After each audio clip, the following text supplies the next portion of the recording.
What's up, everybody? Welcome to the Titanium Vault. I'm your host, RJ Bates III, and today is a very special day because we are here with our good friend Joe Felz, and Joe and I are not only going to be podcasting, but we're going to be drinking beer while doing it. What's up, Joe? Here, here. Give me a beer. There you go. What did you say you're drinking over there? American water?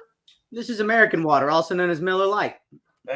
There you go. Son of an immigrant invented the best. Like, really, people talk shit. This is the best Pilsner out there. You can drink this all day. It is. It's great beer. I'm not gonna lie. When I'm at hockey tournaments and stuff, that's what I drink. But tonight we're rocking the Einstück, my Viking beard. It's got to match the beard, you know. So I'll like you wouldn't catch me turning down a Viking beer of any kind ever. Bro, it's tasty. You Any like Viking. it. So man, for the people that don't know who you are, and I know you got a lot to tell today. Tell us what it is that you do in real estate and how'd you get started? So currently, as it pertains to real estate, I have a real estate brokerage that I co-own a real estate brokerage, a wholesaling and acquisitions company, and a little hedge fund here in Augusta. There you go. Then personally, just Joe Felz, I own Creative Construction Solutions, licensed builder and electrician. It's a full construction company in Augusta. Pretty good reputation. I also have my own portfolio of 65-ish properties, rental properties. There's a couple flips in there, a couple bare lots, buy and hold stuff, but few Airbnbs, Georgia, Tennessee, Washington State. I closed my South Carolina branch after me and the HOA in Beaufort didn't get along. And pretty much if you're in Augusta, Georgia, if you want to buy a house on market, sell a house on market, lease a house, if you want to rent a house, if you want to get one off market, sell one off market, renovate one, fix one, you got busted by the, if you have a house in Augusta, Georgia, there's really nothing I can't do to help you. There you go. So how'd you get started? How'd you get into real estate? Because I know you got a hell of a story, so let's get into it.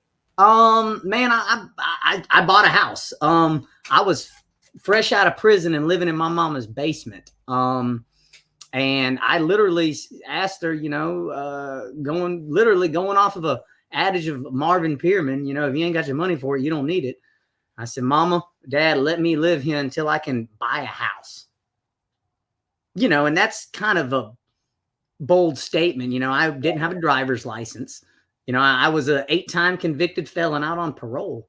I'd spent, 2 years before I went to prison as a fugitive. I ran away and I was gone. They didn't know if I was alive or dead. And then I was in prison, and now I'm in their house in my mama's basement on Sandy Run Court, telling them, hey, let me live here till I can buy a house. And you're probably thinking like a nice house, like a house.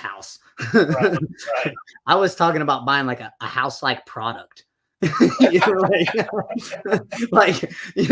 some assembly required. And I did, man. The first house I bought was on Old Louisville Road, right up from the jail in Augusta, man. And it was listed for $19,000. It became a bidding war, and I shot for the fences, dog. 19.9. Cash money. No $20,000 loan here, baby. Right. And I got it, man. I got it. It's currently worth about $165, and it's rented for $1,250. Wow, great deals. Hey, first house I ever bought. Listen, Georgia is one of my favorite markets, and we've done quite a few deals in the Augusta market, so I know those kind of numbers exist out there quite a bit. What about, so you're an 8-time convicted felon, you're living in your mom's basement, you said, hey, let me live here until I can buy a house. What led you to real estate? Why was that the thing? Well, so I wasn't per se looking for real estate, but that segued me into buying the house. Gotcha. I knew I wanted to buy the house because I didn't want to live in my parents' basement. Right. I was fresh out the chain gang. I was trying to, get somewhere, dog. Right. And I just knew I needed a house. The real estate portion came from, I had started my own little business, and I was doing all this contract work for Estroff Properties, who had between 2 and 250 Section 8 rentals. And so really the seed was planted there. You know, I tell people all the time, you will learn best through osmosis. Take your ass somewhere and your brain will follow. And I was with people who were actively making money in real estate. And so I laid down with dogs and caught fleas, basically. It jumped on my mind, and, you know, it was planted. And once I went with it, you know, I bought this house, and I wasn't thinking turn it into a rental. I was thinking don't pay to live, right? That's all I was thinking, freedom. Well, once I bought it, when I was remodeling it, I saw this other house right up the road, and it was a big 2-car garage. I mean, acre lot, 2-car garage, dude. And it was wrecked. It was fuckola, dog. It was in bad shape, and it was just perfect for me. You know, they had to sell it real bad. I wound up buying it for $13,000. Oh, literally, I got into real estate because a house had a bigger yard. there you go. I mean, hey, a blind hog find an acorn every now and again, dog. What you want to say? So you bought that one for 13 because they had a bigger yard. So now you're moving out of the $20,000 house. No, I actually never lived there. I had it almost all the way done. Like, and I came back, and I remember my girlfriend at the time, later to be wife, now ex-wife, she had to move out of her house. Her lease was up, and I had bought this house. We literally came back from a family beach trip and got all of her stuff and moved it into this house. It was wrecked. There was a hole in the floor where the termites had eaten up through the hardwoods, like that bad. There was a possum nest under the sink. Like it had leaked and rotted out. Dude, this thing was wrecked, but the air conditioner worked. I wasn't a heat and air guy. I didn't know. I didn't have the AC going in the other one, and it worked here. And so we just brought a mattress, put it on the floor, man. And I came in here, and I literally, dude, I fixed this house up. The first thing I learned is the sewer line was bad. After I spent 6 days gutting the bathroom to the dirt and putting it back, the toilet flushed for a day and a half. Then I had to replace the sewer line. And, you know, I was living in this house, and I had another house. And so what do you do if you have an empty house? You do something with it, dog. You don't just let it sit. So I rented it. And that was the beginning of an empire. I love it, man. And, you know, I talked to you before, you know, the podcast, and I was saying, hey, man, similar start where, you know, we were contractors, and then we started getting hired by investors. Mm-hmm. And it was the same thing. It was like, hold on, I'm on the wrong side of this game. Mm-hmm. I'm doing all this work, and he's making all the money. Like, what am I doing this for? I need to go buy the houses and then still do the work. So it sounds like we had similar paths there at the beginning, where from the contractor side of things. So when you were doing that work, is that kind of like what spurred you to keeping them as rentals, or were you immediately thinking like, man, I should flip these and make big paydays?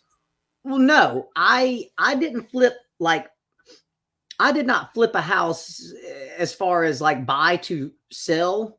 Right. I had 10 or 12 paid for rentals before I flipped my first house. That's crazy. Joe, I mean, like, quite honestly, I don't know if you understand like how rare that is. Well, here's the thing, dog. I really did. And what most people don't comprehend is that I grew up without a TV. I was born in Papua New Guinea. My parents were missionaries. I was in a church. We had a prayer hike every morning, every night. I didn't have a TV.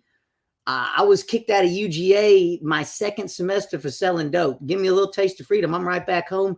I was gone, man. I was a fugitive in the streets for 2 years, then in prison. And I literally got out and started working, going to Alcoholics Anonymous and running trails. And that was all I did for a decade. That was it. And so I've never really stopped to look at anything. If you see how I live now, bro, I'm not looking at shit now. I'm just going and doing. I never stopped to really consider. And I lived in a cave my whole life. It was just me and the people I surrounded myself with, which were all of my choosing and all of my training. You should see the guys that work for me. They're fucking sharp. Right. And my family is just so gangster, dude. Like, I didn't know it, because if you're born in a dark closet, that's all you know. But I was always the black sheep and the fuck up of my family. I mean, look at my story. I've been in 3 psychiatric lockups. And so I've been, my whole life, I've never felt like I accomplished anything at all. I mean, until maybe a year and a half ago. I've won 40 and 50 mile foot races and bought and sold 100 houses without the use of a mortgage. And, I've never really considered it an accomplishment because you can do all you fucking want to. And all it leads to is more longing for the next accomplishment, dog. It's all smoke and mirrors. So I got to ask you about that because, like, I just became aware of you. And, like, the background story of this is a couple of years ago, I went and I grabbed a 19-year-old at a local real estate meetup. And I said, why are you here? And he said, I want to learn how to do real estate. I don't really know what this wholesaling thing is, but I think it sounds like something I want to do. And I said, well, you can either come work for me or you're a little punk ass bitch and you really don't want to learn how to do this. And he came in and he worked for me. So here we are 3 years later. He comes in my office the other night and he said, hey, do you know who Joe Felz is? I said, I don't. And he said, dude, you need to get him on your podcast. So I messaged you that night and I said, hey, man, you want to drink some beers and shoot the shit?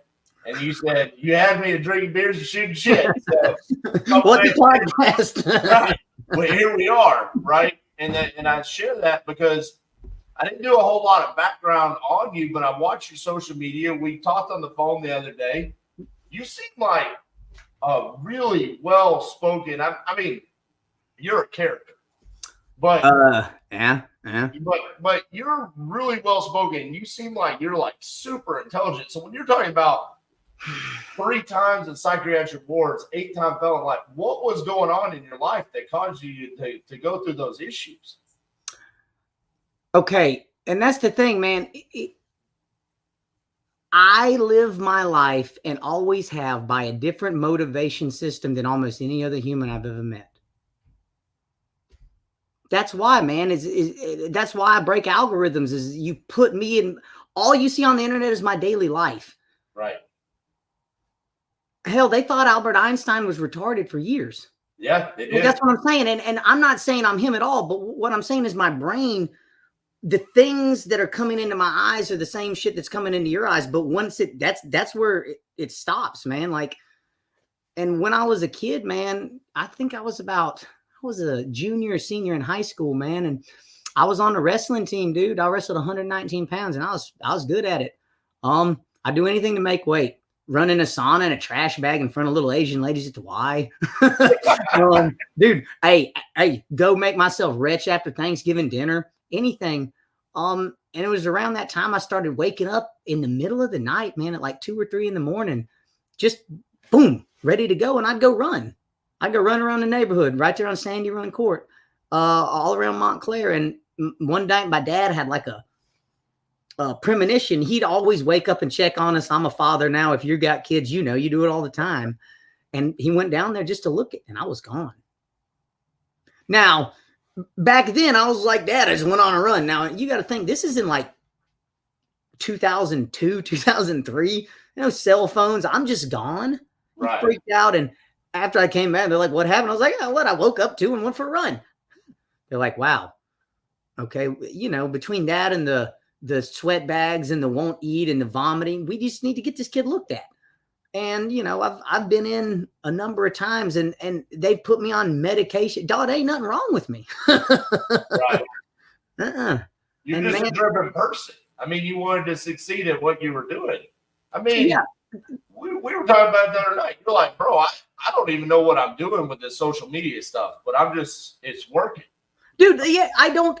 Every single video you see on the internet has been recorded, edited, posted by me. I've hashtagged every single one myself. Hold on. Remember all that other shit I said I own? Yeah. Like I do that. And I also do this all at the same time, man. And that's just how I am. I competed and trained and ran all these ultra marathons. I've won some 40 and 50 milers. I'm up at 6:30 in the morning. I do not live a cushy lifestyle. To quote Matt Brown, the UFC fighter, I live my life in misery. Like Like I take that, most people would never know it by looking at me, but I'm a huge fan and follower of Jesus. Like I just understand him differently than y'all do. And that man literally told me two things: take up your cross, your instrument of torture daily, and follow me. And I happen to be an itinerant carpenter who lives in a van going around doing nice things for people. I don't know. I'm just trying to follow this dude. And another thing he told me is if you don't a sword, sell your cloak and buy one. And like, so I live by these things, man, and you can tell. And it's led to a lot of success in real estate, man. But if you apply these principles to pretty much anything, you'll be successful. Look at social media.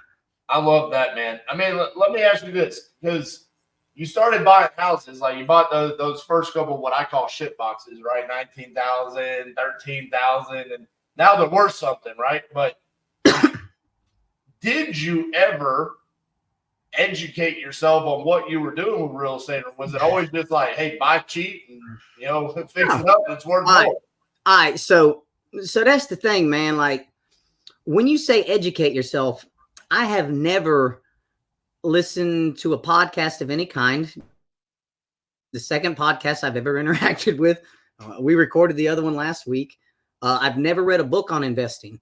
The only self-help book I've ever used is a calculator. I mean, it's pretty basic. My rule of thumb all these years has just been redneck real estate, dog. Gross numbers. I'm not, you can run all your vacancy, blah, blah. Look, if I can get 2% gross return a month, I'll buy it. If I can buy this house for 20 and put 20 in it and have 40 in it and rent it for 800, it's a go. There you go. There you go. Now you can factor in all that vacancy and if them numbers hit, you good, dog. There you go. And I agree with that. I mean, because there is this, like, in the nicer neighborhoods, people talking about 1% rentals. They don't cash flow. They don't cash flow worth shit. It doesn't work. 2% is where you've got to be minimally in most neighborhoods, and I agree with that. Now, let's talk about, finding properties, because, dude, I educate. At this point, I have literally educated thousands of people on how to do real estate, and they struggle with figuring out, how do I find motivated sellers? How do I talk to them? What paperwork do I use? Like, how do you figure all this shit out? Well, buying houses. How did you find the houses to buy? Okay, the best leads I've ever gotten are organic. That's a no-brainer. Right. I'm going to start out by saying deals beget deals. The more deals you do, the more deals that find your way into your lap. And, just that's how I got the majority of them. I've only bought maybe 7 or 8 houses off the market my entire life. I don't buy on market. I marketed, I started, doing wholesaling. I was marketing direct to seller, just myself, sending mailers, cold calling, driving for dollars. I was getting my feet wet. I see a house over here, write down the address, go put a little note on the door. Hey, I was a young, hungry kid fucking hustling. Right. That's what I was. And that's the thing, man. I've always done what I thought was my job. But what it really was a lot of times was the training for my next job. Like, yeah, I was out there hustling. I was learning what didn't work. And I was learning how the system worked, how you found data and how you track down people. And, that, oh, God, that's a shelf corporation. I wonder who I talked to at the shelf corporation. Hey, you learn to weed out entities pretty quick. Yep. You chase your tail long enough. It's like watching the Animal Planet, dude. You see the little bears trying to catch them at the river. That's what I was doing, man. I love it. I love it, man. And listen, you are a testament for, instead of analysis paralysis, sitting down, reading the books, listening to podcasts, and all this bullshit, you just went out there and started taking action. Next thing you know, you're like, dude, I'm a millionaire. Like, I own all these properties. I had 2% rentals all over the place in Augusta, Georgia. I mean, you're talking about your own shit in Washington State. I got to ask you about that later. I don't even understand why. Oh, hey, you're going to come there, ain't you? Hey, I'll do it if you invite me. RJ, we can drink beer on my porch and look at the Olympic Mountains, and there's your choice of legal shops everywhere. We can go to the beach in 9 minutes from my house or the Olympic National Park in 15. My neighbor Gary grew up in Alaska building pipelines. Just sit here and talk to Gary, man. Come to the Sea Shack. I love it. So you're one of the things that Justin said, dude, you got to talk to this guy. He bought like a van or a school bus or both or something like this. And it's like what you live in or what you're working out of or some shit. So what's the story? What's going on? What you got, a van or a school bus? So, well, I live in El Suave, which is a 1999 Dodge wide body Explorer. I like my vans like I like my hips, wide body. Look at Alex.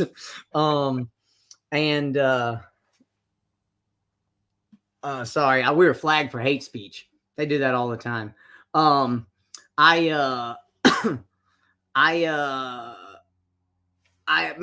Literally, man, in May of 22, I was about at the breaking point, man. You know, I'd been sober for 12 years. I sponsored people. I was married. I had 2 kids.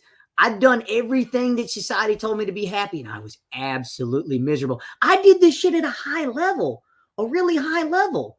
And, you know, I was miserable, man. And so I was getting divorced.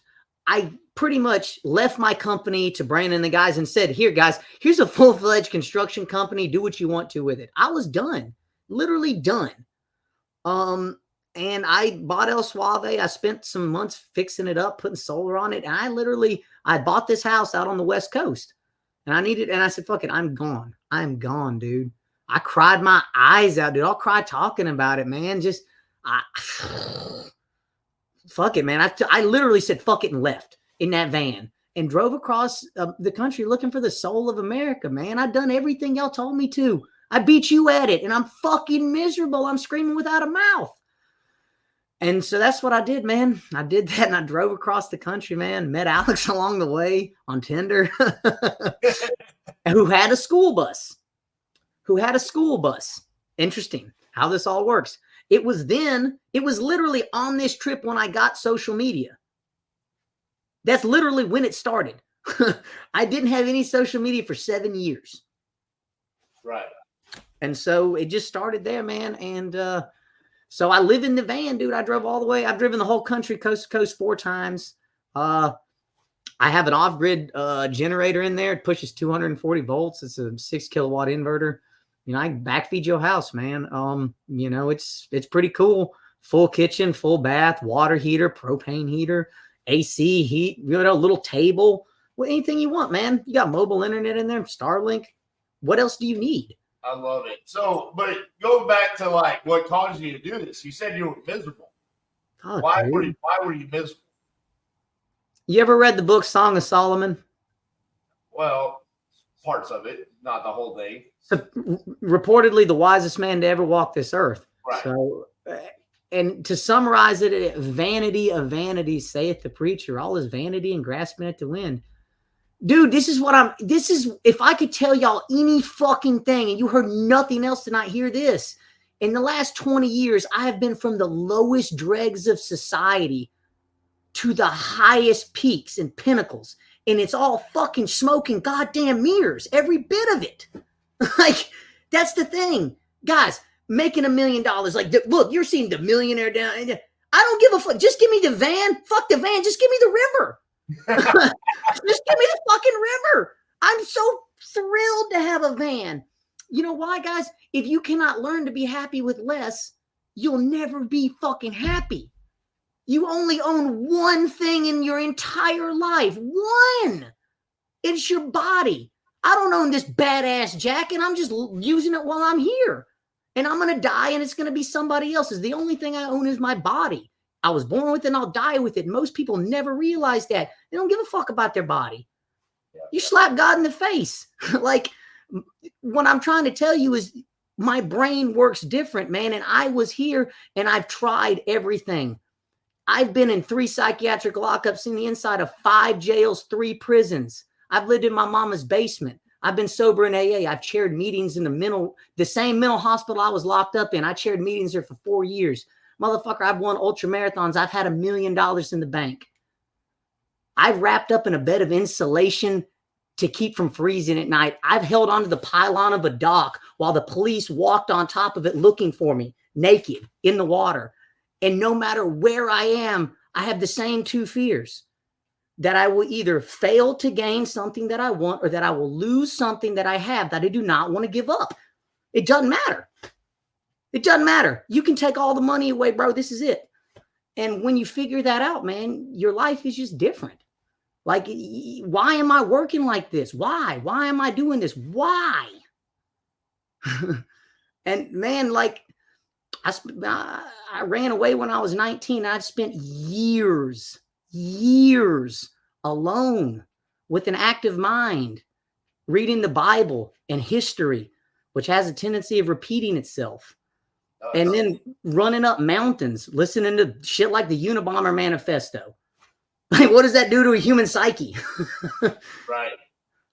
Man, I have to tell you, your story is inspirational on so many different levels, from the mindset of like tangible things, like you're talking about your jacket and the van, the $1 million, like that doesn't really matter, but yet you're still driven to go out and be successful.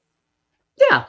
So what drives you? Because it seems like commercial things are not important to you. So what drives you to be successful in both real estate and social media? Because you're killing it. You just passed 50,000 followers a day on Instagram. Congratulations, by the way. Look, thank you, man. And I'll be honest, dude, I'm much happier in the woods with no cell service and a bag of shrooms and no clothes. But, and God lets me do that, man, but I'm here for a reason, dude. Hey, man, you can't hold lightning in a bottle, cuz. Right. You can't do it. And like, that's why I'm here, man. I'm a made man. I could be sitting anywhere doing anything, but I'm working 15 hours a day, busting my ass. Why? What a question for somebody. Until I couldn't tell you how much money I made a calendar year in my life. And very few people know this, but except for one small period where I had to because of some tax election, I have never drawn a salary of any kind out of any company I've ever owned, except $249 a week for a brief period from creative construction. I live like a pauper, largely without money. I don't eat meat. I rarely take hot showers. I don't use an air conditioner. Like, why am I doing this, man? And literally, I got on social media for one reason, man, and one reason only, that if I could do all these things and show people that I can invest money and I can fix houses, I can build soul, I can van life, dude, I can run up a fucking mountain. I'll grab a snake. I'm fearless. They'll respect me. And if they'll respect me, they'll listen to what I have to say. And all I have to say is this, guys. America, you need to make your houses smaller and more efficient and be happy with less because you're fucking the planet. That's why I'm fucking here. Okay. And whatever I got to do, dog, as long as you're hearing them words, that's all I care about. And you hear them to heart and you see the intensity on my face when I say them. And know that, yeah, fuck the money, man. That's why I'm here. And finally, God's let me get to a place where I'm somewhere that might be somewhere where a lot of people will fucking see it. And my God, look at my fucking eyes. America, make your houses smaller and more efficient and be happy with less because you're fucking the planet. That's it. It's facts. Let me ask you a question. I saw on your social media the other day, someone commented on there about, well, Joe, the reason why you do this is because you have money. The reason why you can invest in real estate is because you had the money. I don't have the money. Now, I saw your response, so that's why I'm asking, where you were like, hey, you have no idea where I came from. So talk to the people right now that are listening to this and say, I want to be just like Joe. I want to make a difference for people. I want to make a good living. I want to take care of my family. I don't want to live beyond my means, but I just want to make a living, and I want to do real estate. How can they follow and gain inspiration from you? What do you say to those people? Step one, if anybody is trying to get into real estate on any level, this is step 0. You need to find a group of people who are actively making money in the market in which you're located and put your shoulder next to them. Fuck a self-help book. I've never read Bigger Pockets and I got them. Okay, this is what I'm here to tell you. Just find some people who are doing the deal. Don't believe the hype. That's what I'm saying, man. I've never read a book of any kind. Look at me. I'm a 5'4" redneck, 8 times. If I can do it, you can do it. Just trust me. Most people just don't do it because they're scared. They're scared of failure, man. They have no cojones, you know, and yeah, put your shoulder next to somebody. And the other thing is you have to audit yourself. Like some people saying, I want to get into real estate is like me saying, I want to get in the NBA. All right. Hey, dude. At one point, I tried out for the midget porn industry, and they told me I was too tall and too short at the same time. You know, what do you want me to say? Some people ain't gonna cut the mustard, dog. And hey, I appreciate you saying that because listen, I've had a lot of people on here, and it's like they're trying to sell some sort of education, right? So they're like, anybody can do this, right? Sign up here, you know, give me money and I can teach you. And I've openly said it. Hey, man, talking to sellers ain't for everybody.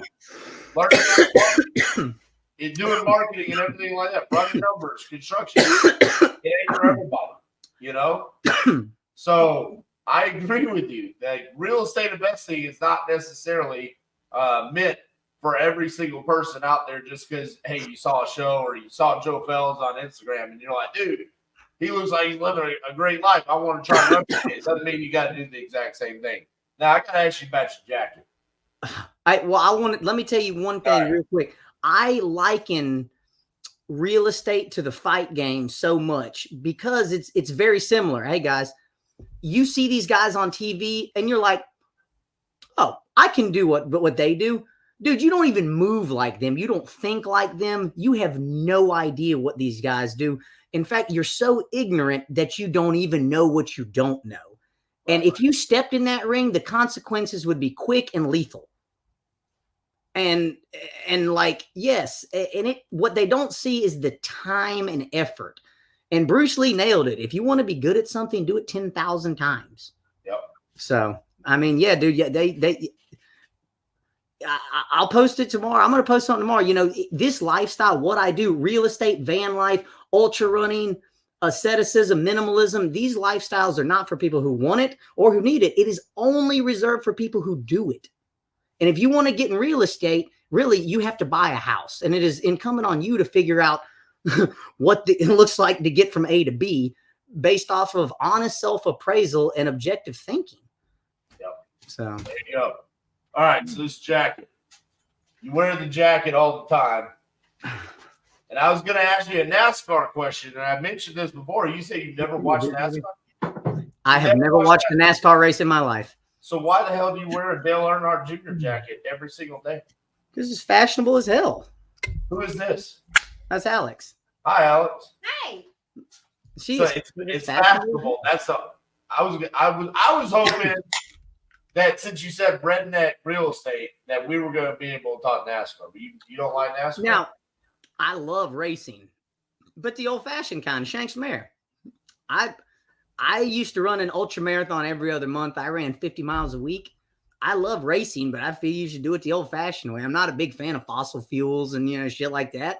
And I love nature, but I mean, I don't even like Budweiser. I just think this jacket's badass. I bought it off of some. You showed up and drinking Miller Lite and wearing a Budweiser jacket. Yeah. I mean, but let's be honest, RJ. I bought this off of some dude fixing his moped on the side of Highway 56. I'll find it. The video's on Instagram. Last year, I bought one from a homeless guy, a badass Georgia jacket. I literally busted a Yui and turned all the way around and pulled up to a whole gang, probably 20 homeless people right there in downtown Augusta. No fear. Walk straight up. What's up, guys? I want to buy your jacket. I gave him $200 and then a ride out of there so nobody else would rob him. And I gave that to my brother for his birthday. It was the old Georgia before it became the politically correct, nice looking dog. Right. Yes. Yeah. The old Ugga. I got you. For what? Hate speech. Oh. Yeah. TikTok. I think No. I think you said lethal. When you said lethal, and TikTok immediately kicked us off. But let me Great. yeah, but it's okay. So you keep talking about these ultra marathons. How did that come about? Because that's shit right there. You just, hey, this is were you always a runner and that's just part of your life, or is that something that you just? Man, I'll cry about this, dude. So, man, my dad was a marathoner, sub 3 hour guy. Ran Boston 5 times and never stopped at an aid station. This man could run a marathon in a 6.5 minute pace without a drop of water, and loved it, dude. He just took a piece of laminated paper with a list of names on it, and he prayed for him the whole time. That's how my dad ran marathons at a sub 3 hour pace. It's my now it makes a little more sense, right? Yes. But he always was on me, all of us kids, who's going to do the distance. And, I was a wrestler when I played football. I wasn't trying to run 26 miles for what, dog? I got a car. Right. And, man, what was it? 2013, maybe 12, 13, man. He was diagnosed with Parkinson's. Couldn't run anymore. Right now, he can barely walk. I had to help him wipe his ass a few days ago. And, when he was diagnosed, man, we started Run for Mike. My sister did, man. Hashtag Run for Mike. Boy, man. And is it okay if I give you a little backstory? Yeah, absolutely. So my dad was a medical doctor, man. He was a medical missionary in Papua New Guinea. That's when I was born. And he never gave a shit about the money, man. He was there to help people. And he had this friend named Jack Loomis in Rockford, Illinois, who had ALS, Lou Gehrig's disease. And, he's going out quick. And my dad told me the story about when he visited him. I'll cry. When he visited him, and he said Jack was on the bed, and he was always a big, boisterous guy, and he couldn't move. He was weak. He was dying. He was on his deathbed. And my dad looked at him and said, "Hey, Jack, if you could do anything, what would you do?" And Jack looked out the window, and it was cold and rainy outside. He said, "Mike, I'd get up out of this bed and I'd go run in that rain, and I'd feel it, and I'd feel every bit of it." And when my dad started losing that, man, we started running for him. We did, man. Me and my sister beat the motherfucking Marines on their own obstacle course, dude. Their own obstacle course. My sister won a 50K in Mississippi in May. I've won 240s and a 50. My dad was there for some of these, man. And he was there and he saw it, man. Catch him on the hills, son. Whenever I'm running, man, and I feel a cold wind on my face, dude. That's what happened, though, man. You asked about what changed. My dad, dude, I was actually running, thinking about my dad, thinking about all this stuff, the cold breeze on my face. That's my dad, dude. Anytime there's a hard wind in my face, it's my dad. And dude, I was running on the road in Hepzibah, Georgia. I ran pretty much a 10K every morning at least. That's just, like you drinking a cup of coffee and taking a piss. That's me running a 10K. Right. All right. And dude, halfway in, I had a massive, had a massive Damascus Road spiritual experience like that. That was in February. 6 months later, I was in a van headed to the West Coast, and my entire life was different. And that's kind of it, man. And I haven't run an ultra marathon since then. I got injured for the first time a few weeks later, training for the Georgia Death Race. I tore a tendon 3 times, and I haven't run one since. Well, I mean, not a race. I ran 29 miles the other week on the Appalachian Trail. Just came off the couch. Right. You shared that story. I'll share a little bit of mine. I've been an entrepreneur now for 14 years. Officially started my first entity, real business. I'm all in, started an LLC in 2012. It was August 6th, 2012. My dad watched Monday Night Football, Cowboys versus the Eagles on September 5th or September 4th, September 5th, that night, he fell in his house that he lived in for 30 years and hit his head and never woke up.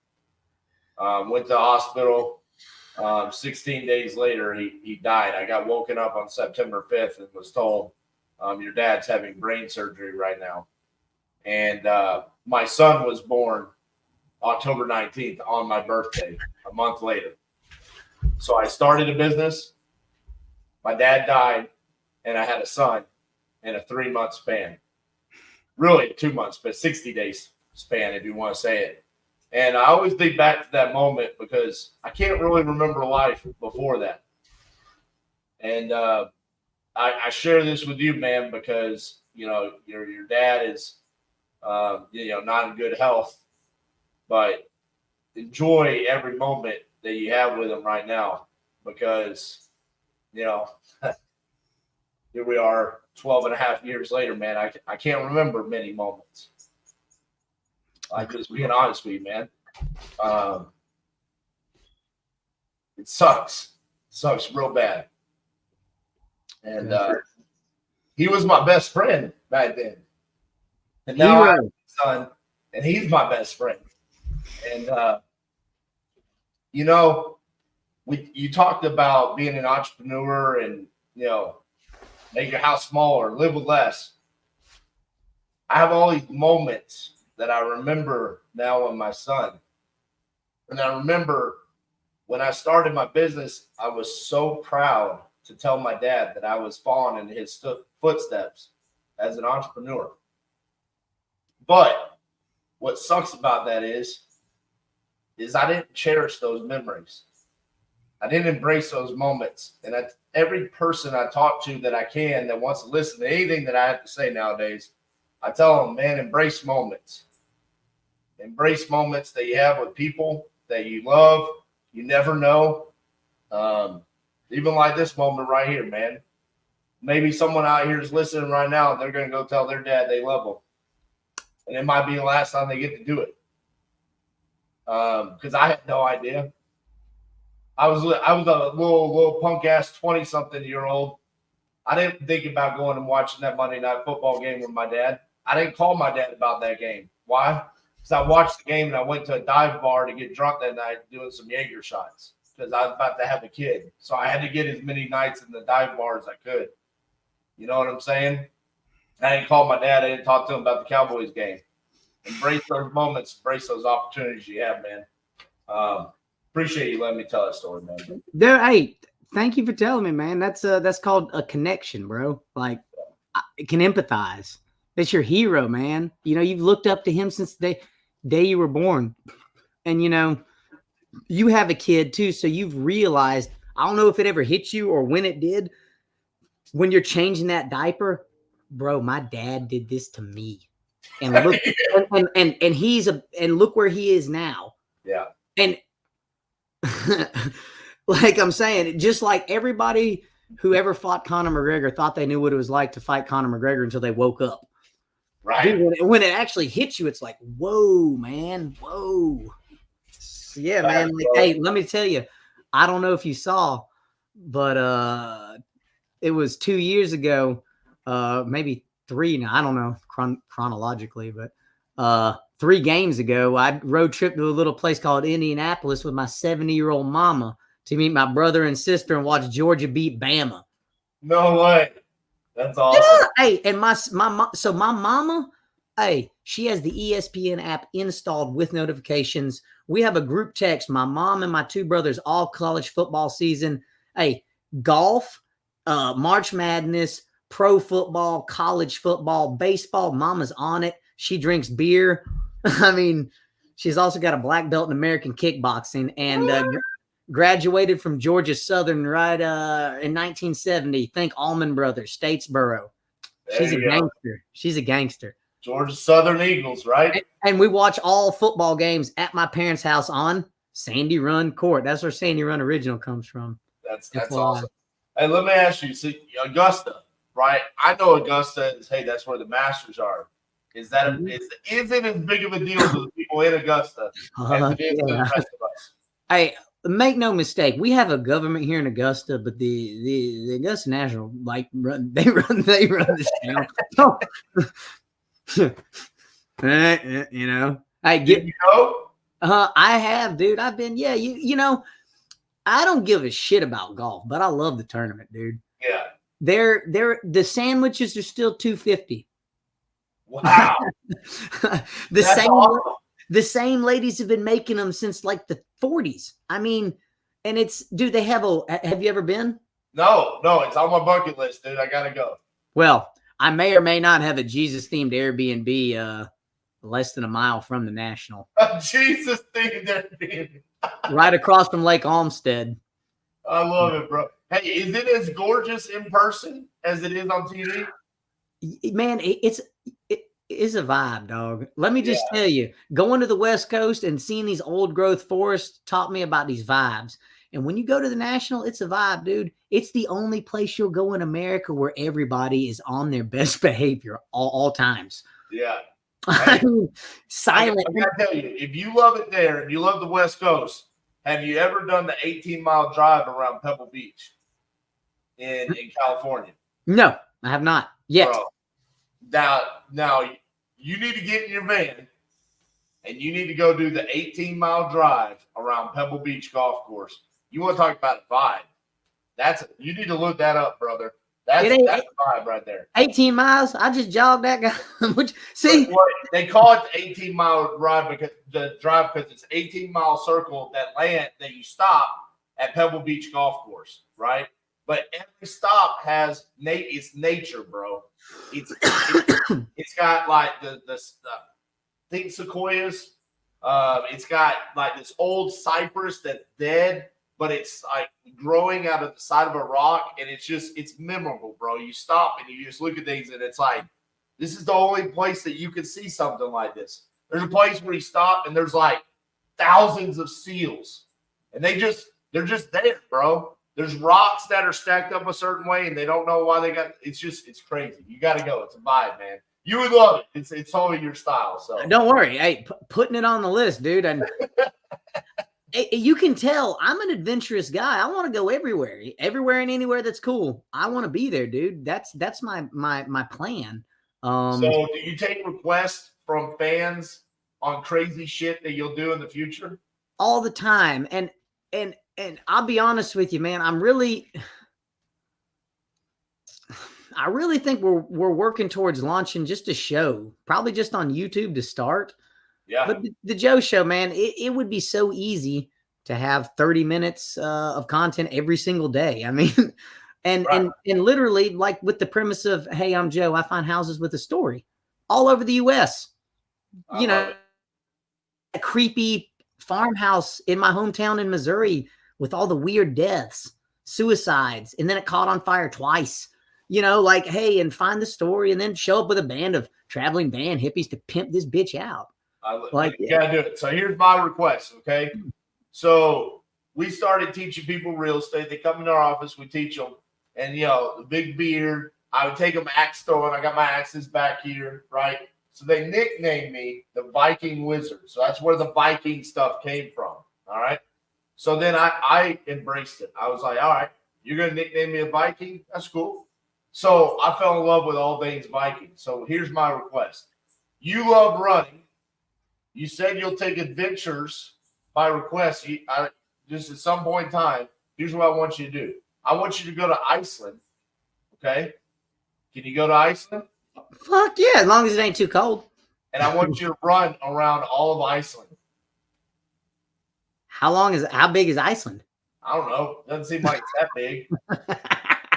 You're like talking about 50-mile races and shit. I'm like, hey, dude, like, I would love to run around Iceland. Run from one waterfall to the next on the Joe Show. Do they have a trail there? It's called like the Golden Circle Road. So it literally is a road that just goes all the way around the whole country. Well, fuck yeah, Cletus.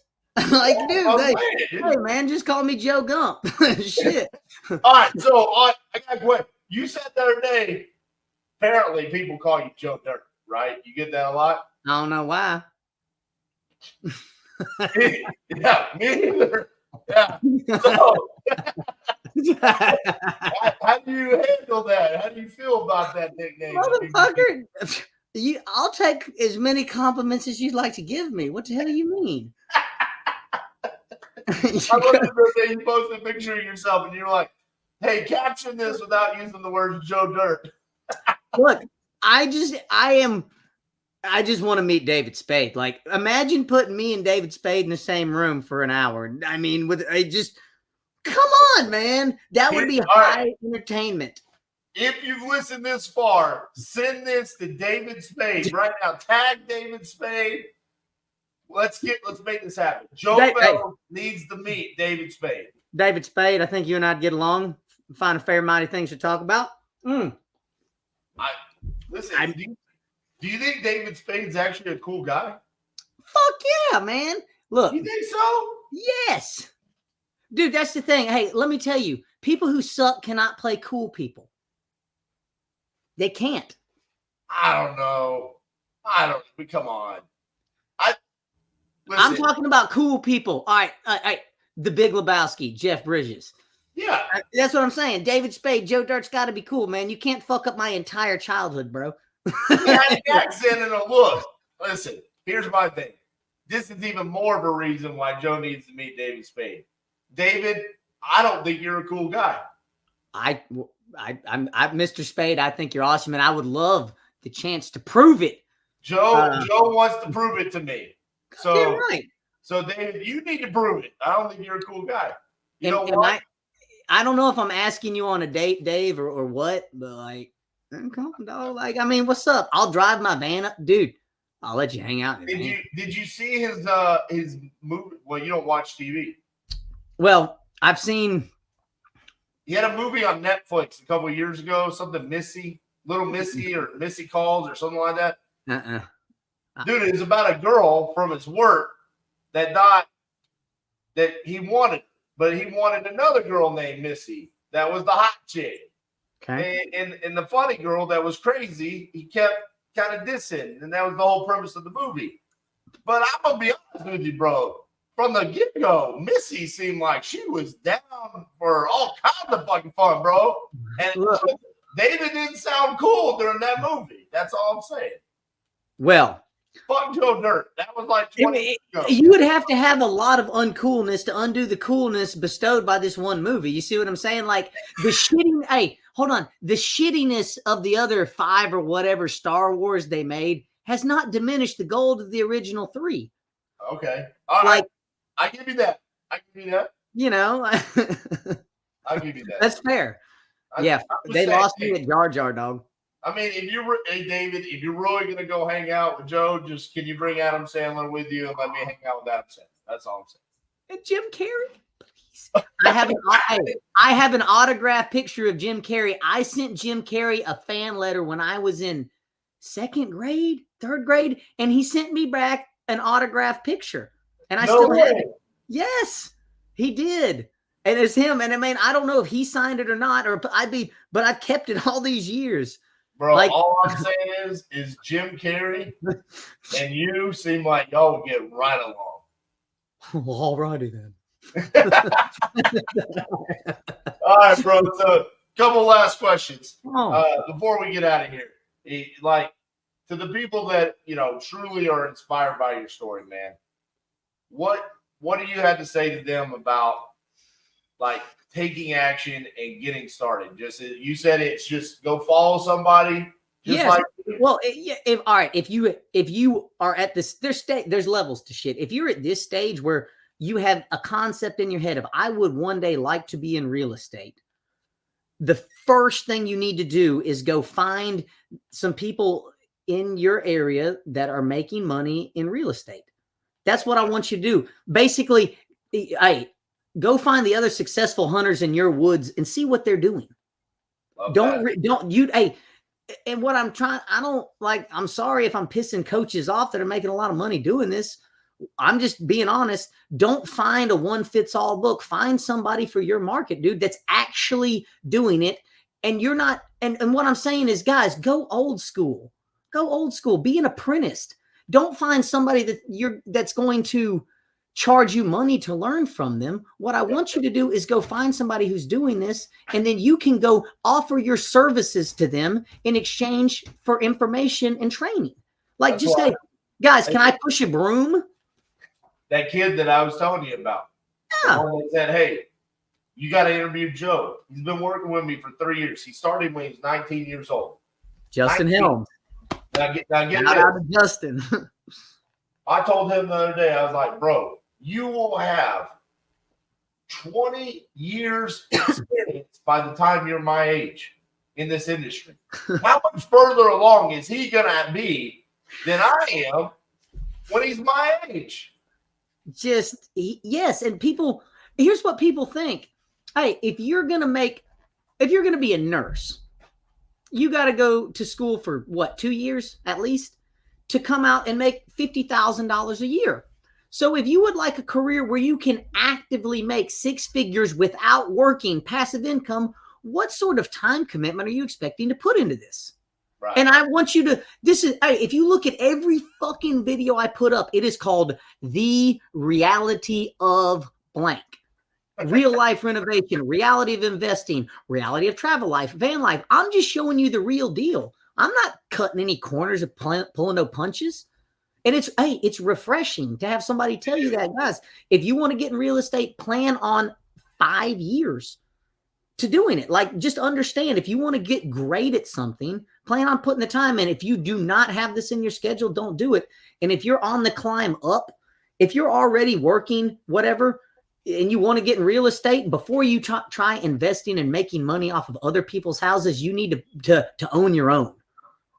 Yeah. Because that's a money leak, dude. You're throwing away money that you're actively earning. In real estate, I was investing dividends and returns on investment all these years. It's the complete opposite. We want exponential growth, not debilitating leaks. And so after that, man, if you're really trying to go up, man, you need to get your own living situation debt-free or free. I'm not going to say debt-free, but at least if you're paying a mortgage, you're paying into something. And then lastly, man, you need to the best way to do this is to get a job in one of these industries. I am now a licensed electrician. I got paid $8 an hour to go to school at Rob Zapata's Electric when I was an 8-time convicted felon without a driver's license. Ding, ding, ding.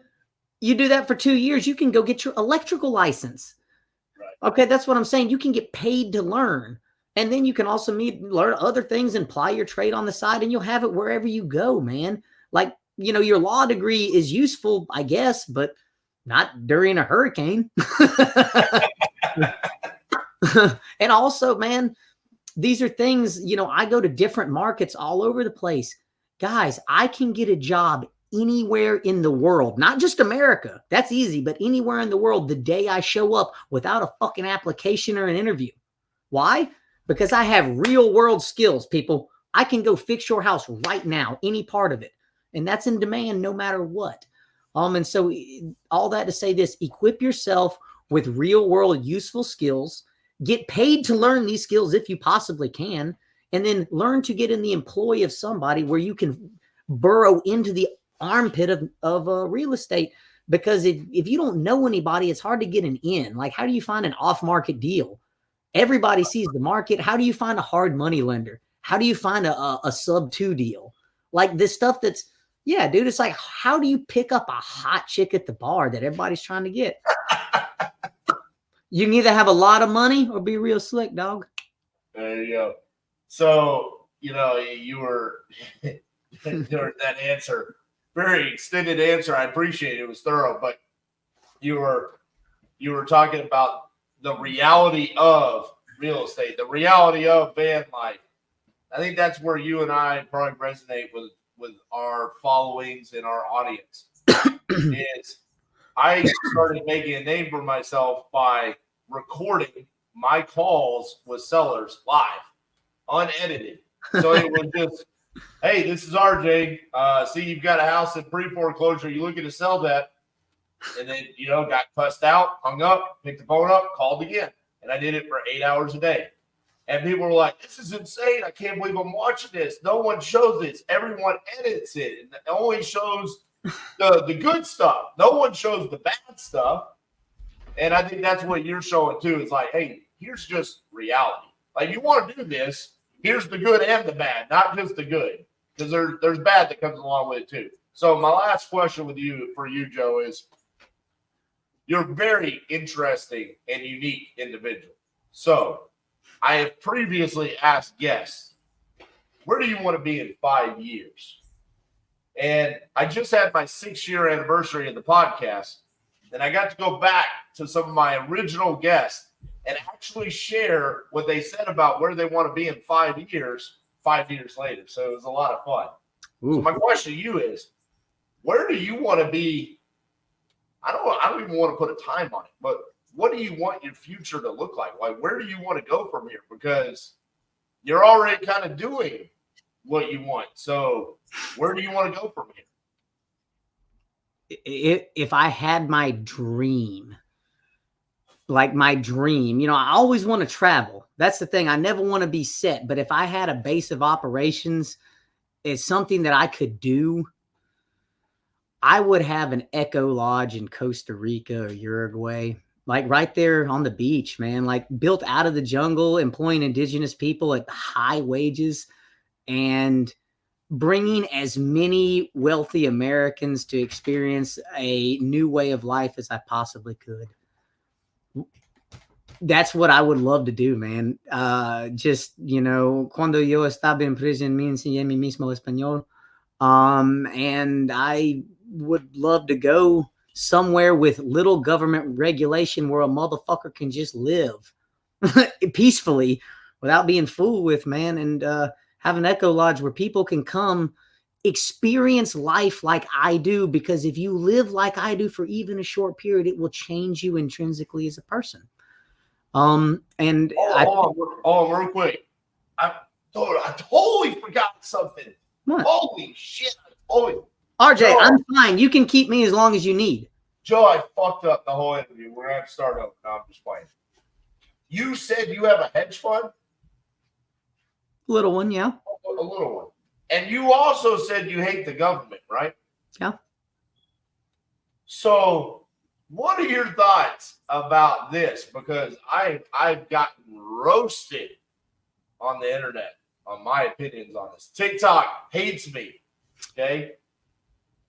Washington and Oregon senators just introduced a bill to outlaw hedge funds from owning single-family real estate. What are your thoughts about that? How can you outlaw somebody from buying a house in the land of the free, you dipshit? Because it ain't the land of the free anymore, brother. That's the problem. And I'm here to expose that, dude. Hey, bro, have you ever comprended in the land of the free, you have to ask the government's permission and pay the money and let them in your private residence in order to fix your house? Yeah. Hold up. Whoa. How did we get here? Let me take you back to a little time known as 1775, when the British enacted the Quartering Act, and people had to let government officials in their house, and they started a goddamn war. That's what I'm saying. Literally, like, whoa. And what they've done is just taken a little more and taken a little more and taken a little more. And nobody's ever stepped back and said, fuck you, man. Get out of my fucking house. And here's what I'm telling you. To quote General Jackson, man, he said, well, the president has made his decision and let him enforce it. If you look at my criminal record, like, man, look, I don't know what your fucking law says. I comprende common sense. And you cannot deprive me of my life, liberty, and the pursuit of my happiness. And I'm going to do what I see fit on my land, regardless of what you say. And if you want to lock me up for it, it won't be the first fucking time I went to jail, homeboy. Come do it. What I'm telling you is during the Salem witch trials, they thought they were right. And during the Spanish Inquisition, they thought they were right. And the American government thought they were right during slavery too, you fucking assholes. And you were wrong then. And you're wrong now. What do you want me to say? And history always has a way of reckoning things out. So you can talk about whatever you want to, man, but that's a bunch of bullshit, dude. Yeah. Listen, so what happened is that I've got this show that we do called Pardon the Disruption, where we talk about trending topics, and we have a minute to answer. Okay. So I got a question about DeSantis down in Florida. Okay, give me backstory because if you could believe it, I don't follow the news at all. So here, DeSantis down in Florida said that Chinese citizens can no longer purchase Florida real estate. Okay, and the question was, how do we feel about that? And I said, it's a slippery slope. I don't want the government telling anyone who can and can't own real estate. If you don't want a Chinese citizen owning your real estate, don't fucking sell it to them. How about that? Case in point. Because here's the thing, brother. 250 years ago, we were all immigrants coming over here buying this shit. Okay? True. It's not owed to us that it's our right to own it. It's our right to own it if we fucking pay for it. And you go buy it, right? And so I said, I don't want anyone saying who can and can't own real estate. So that was the Republicans. The Democrats' response was, fuck you, hedge funds can't own real estate. Uh-oh, slippery slope starting. Now what's going to happen? Now we're just waiting on the Republicans to respond. This is the bullshit I hate, dude. I want the government to stop talking about real estate. I want them to stop talking about who can and can't own it. Hey, it's our right to own it, and we want to own it, and however we want to do it. If I want to do it inside of a hedge fund, I can do it. How about this? Why do we happen to listen to you if you can't even balance a fucking budget, dipshit? Like, why? Y'all are the worst businessmen I've ever seen. Y'all couldn't think yourself out of a wet paper sack, and you're working with trillions? Y'all fucking suck. Hey, like, that's what I'm saying. If all of America, like all the working class, regular Joes of America, could send a message to everybody in Washington, D.C., it's this: you fucking suck on all levels. All right, but hold on. But Joe, here's the thing. The American people spoke and said, at least on my social media, that they agree with this. They don't want to. Hold on. But do you know why? Can I say why? Because the government pitches it to them like that. Thank you. That's why they give it to you. This is what they said, Joe. They think that the reason why houses have gone up in price is because of hedge funds. Whereas you and I both know, we've been doing this for way too long, bro. How much did a 2x4 cost when you started in comparison to how much it costs now?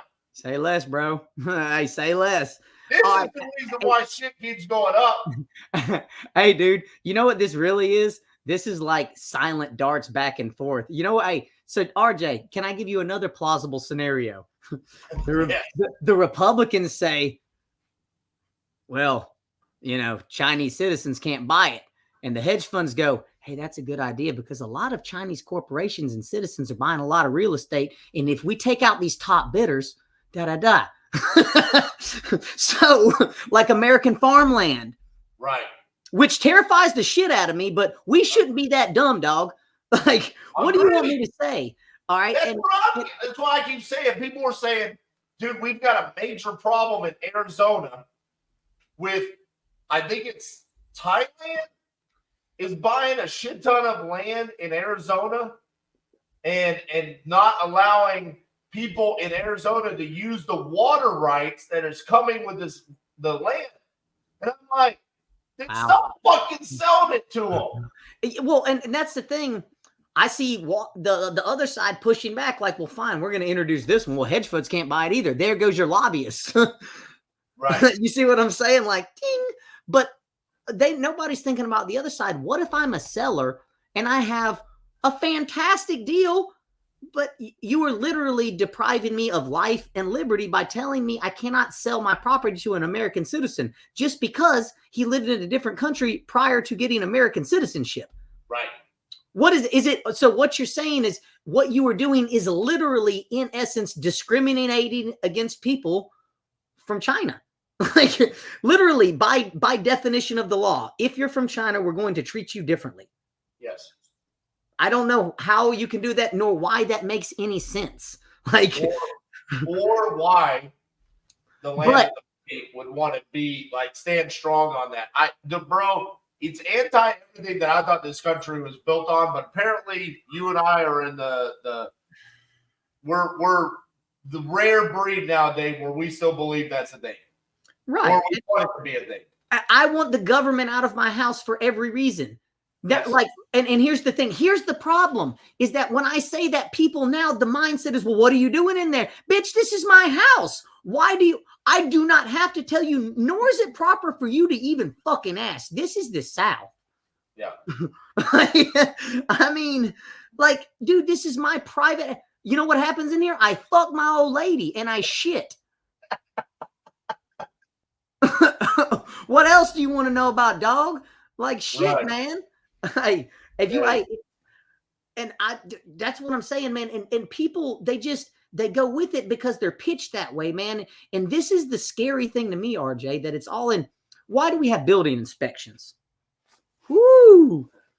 Why do we have there's the theory that goes out where we want to make sure that buildings are built correctly. Correct. Where we want to make sure that everything is done up to code, to a standard, so we're eliminating fires, buildings falling down. Mm-hmm. Right. Yeah. Yes.